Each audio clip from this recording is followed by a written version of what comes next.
Good morning students, I am Rita Sharma, welcome you in chemistry classes. बच्चों, आज हम 9th class chemistry के chapter structure of atom को आगे डिस्कस करेंगे। Let us start. बेटा, चैप्टर का नाम है स्ट्रक्चर ऑफ एटम। जब हमें ये पता लगा कि atom charge particle like electron proton से मिलकर के बना हुआ है, तो उसके बाद क्वेश्चन ये था कि ये जो चार्ज पार्टिकल है इलेक्ट्रॉन और प्रोटॉन फंडामेंटल पार्टिकल हैं, एटम के फंडामेंटल पार्टिकल्स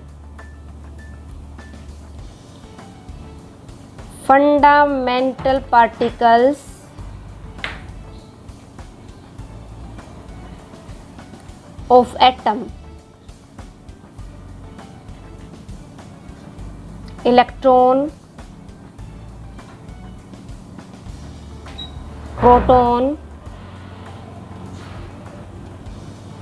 and न्यूट्रॉन, ये फंडामेंटल पार्टिकल्स एटम में कहाँ कहाँ पे सिचुएट है, कहाँ पे प्रेजेंट है। तो बेटा देखिएगा, एटम के अंदर पॉजिटिव चार्ज होता है, पॉजिटिव चार्ज बॉडी होती है। इस पॉजिटिव चार्ज बॉडी को कहते हैं न्यूक्लियस, और इसके चारों तरफ काफ़ी सारे सर्कुलर पाथ बने होते हैं, और इन सर्कुलर पाथ में इलेक्ट्रॉन रिवॉल्व करते हैं। ये जो पॉजिटिव चार्ज दिख रहा है ये होता है न्यूक्लियस। न्यूक्लियस का मतलब बीज, और इसमें होते हैं बच्चों प्रोटॉन प्लस न्यूट्रॉन। प्रोटॉन पे पॉजिटिव चार्ज होता है, न्यूट्रॉन न्यूट्रल होता है, इस पे कोई चार्ज नहीं होता है। और ये दोनों मिलाकर के मतलब प्रोटॉन और न्यूट्रॉन का सम, ये कहलाता है बच्चों एटॉमिक मास।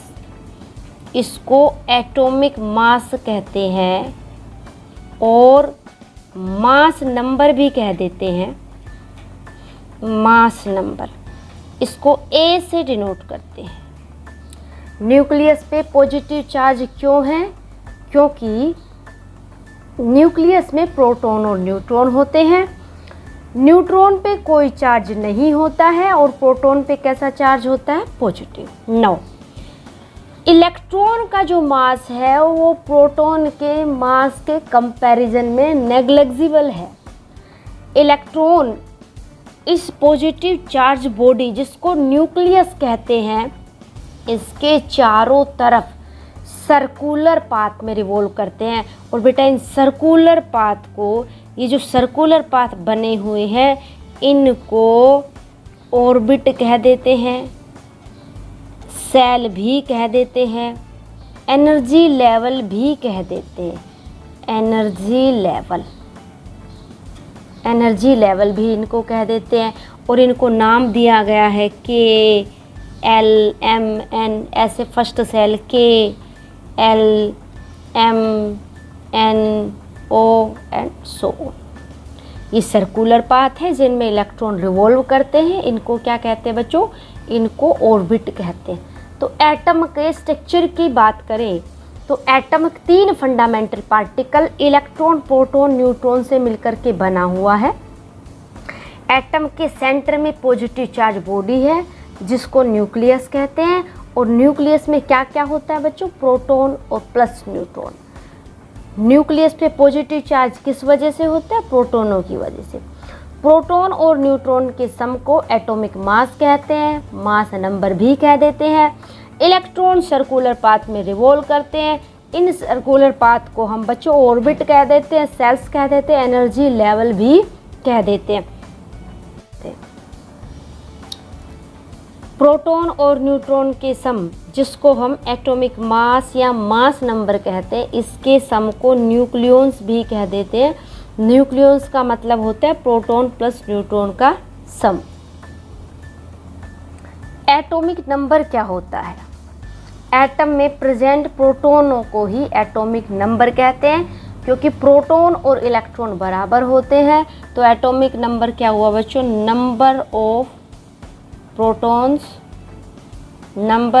प्रोटॉन्स और इलेक्ट्रॉन्स। नंबर ऑफ प्रोटॉन्स और electrons is known as atomic number. Atomic number को डिनोट कर देते हैं, इट इज़ डिनोटेड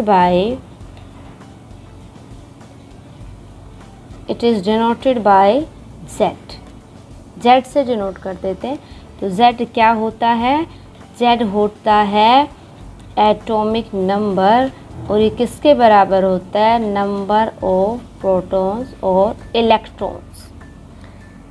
बेटा इलेक्ट्रॉन जो है वो सर्कुलर पाथ में रिवॉल्व करते हैं। प्रोटॉन पॉजिटिव चार्ज होते हैं, ये न्यूक्लियस में होते हैं। इलेक्ट्रॉन को कम ज़्यादा किया जा सकता है एनर्जी दे करके एटम को, लेकिन प्रोटॉन को कम ज़्यादा नहीं किया जा सकता है। जितने इलेक्ट्रॉन रिमूव होते जाएंगे एटम पे उतना ही पॉजिटिव चार्ज बढ़ता चला जाएगा, और जितने इलेक्ट्रॉन बढ़ते चले जाएंगे उतना ही एटम पे नेगेटिव चार्ज इंक्रीज होता चला जाएगा। अगर मैं क्वेश्चन की बात करें, हम जो आपको अभी मैंने पोर्शन करवाया है, calculate number of protons, electrons and neutrons given that atomic mass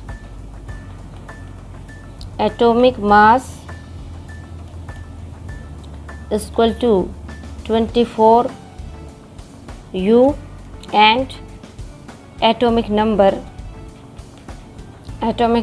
is 12। Atomic mass दे रखा है और एटॉमिक नंबर दे रखा है, हमें क्या निकालना है? Proton, electron and neutron. तो बेटा प्रोटॉन तो जितना एटॉमिक नंबर होते उतने ही प्रोटॉन, तो प्रोटॉन कितने होंगे? 12। और आपको पता है प्रोटॉन और इलेक्ट्रॉन बराबर होते, अगर एटम न्यूट्रल है तो इलेक्ट्रॉन भी कितने होंगे? 12। P प्लस N का सम, प्रोटॉन और न्यूट्रॉन का सम किसके बराबर होता है? एटॉमिक मास, और वो कितना दे रखा है? 24। P हमें पता है, प्रोटॉन 12, न्यूट्रॉन हमें नहीं पता, निकालना है, equal to 24। Therefore n is equal to 24 minus 12 is equal to 12। तो इस तरीके से हम प्रोटॉन, इलेक्ट्रॉन, न्यूट्रॉन कैलकुलेट कर सकते हैं। नेक्स्ट न्यूमेरिकल देखिएगा बच्चों, calculate number of proton, electron and neutron in given symbol. तो बेटा जो नीचे दे रखा है सिंबल में वो होता है एटॉमिक नंबर, और जो ऊपर दे रखा है वो होता है एटॉमिक मास, और इस पर पॉजिटिव चार्ज है। अगर 1 पॉजिटिव चार्ज है मतलब एक इलेक्ट्रॉन इसने रिमूव कर रखा है। अगर मैं सोडियम की इलेक्ट्रॉनिक कॉन्फ़िगरेशन लिखूं, 11 इलेक्ट्रॉन है, फर्स्ट सेल में कितने इलेक्ट्रॉन आएंगे बच्चों? 2। सेकंड सेल में कितने इलेक्ट्रॉन आएंगे? 1 2 3 4 5 6 7 8, और लास्ट सेल में कितने इलेक्ट्रॉन आएंगे बच्चों? 1 इलेक्ट्रॉन आएंगे। ये इलेक्ट्रॉन रिमूव किया हुआ है, पॉजिटिव चार्ज का मतलब ये है। तो बेटा प्रोटॉन तो कितने हो गए? जो नीचे लिखा हुआ है that is atomic number, proton हो गए 11। एटॉमिक नंबर का मतलब नंबर ऑफ इलेक्ट्रॉन और प्रोटॉन। लेकिन इलेक्ट्रॉन कम हो जाएंगे, पॉजिटिव चार्ज का मतलब एक इलेक्ट्रॉन कम हो गया, 11 थे पहले, अब हो गए 10।